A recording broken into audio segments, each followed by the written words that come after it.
Assalamualaikum warahmatullahi wabarakatuh. Perkenalkan, nama saya Afifah Qurunisa dari Prodi D3 Keperawatan NIM 409020000003. Penggunaan bahasa Indonesia baku. Pada zaman globalisasi, yaitu zaman sekarang, zamannya teknologi yang semakin canggih yang sangat mempengaruhi pemuda Indonesia. Pada zaman inilah pemuda Indonesia berlomba untuk menampilkan diri kepada teman-teman, bahkan kepada dunia, bahwa dirinya itu gaul.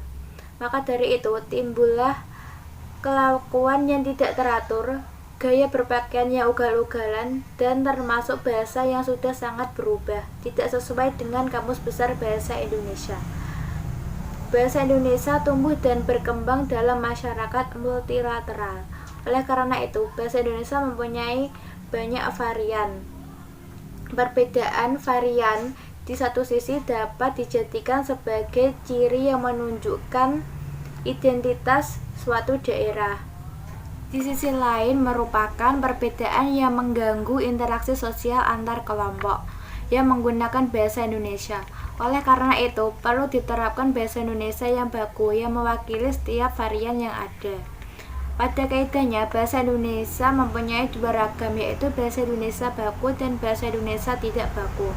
Bahasa Indonesia baku pertama kali diperkenalkan oleh film Matthesius pada tahun 1928. Bahasa baku adalah bahasa standar pokok yang kebenaran dan ketetapannya ditentukan oleh negara. Bahasa baku berarti bahasa tersebut tidak dapat berubah setiap saat. Baku atau standar beranggapan adanya keseragaman. Berdasarkan teori, bahasa baku merupakan bahasa pokok yang menjadi acuan yang digunakan sehari-hari dalam masyarakat.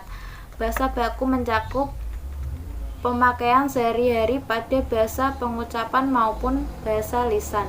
Tetapi pada penggunaannya, bahasa baku lebih sering digunakan pada sistem pendidikan negara, pada urusan resmi pekerjaan, dan juga pada konteks resmi. Sementara itu, dalam kehidupan sehari-hari, lebih banyak orang menggunakan bahasa daerah atau bahasa yang tidak baku.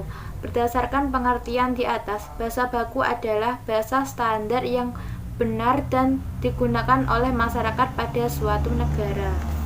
Ciri-ciri bahasa baku antara lain: tidak terpengaruh bahasa daerah, tidak terpengaruh bahasa asing, bukan merupakan ragam bahasa percakapan sehari-hari, pemakaian imbuhannya secara eksplisit, pemakaian yang sesuai dengan konteks kalimat, tidak terkontaminasi dan tidak rancu.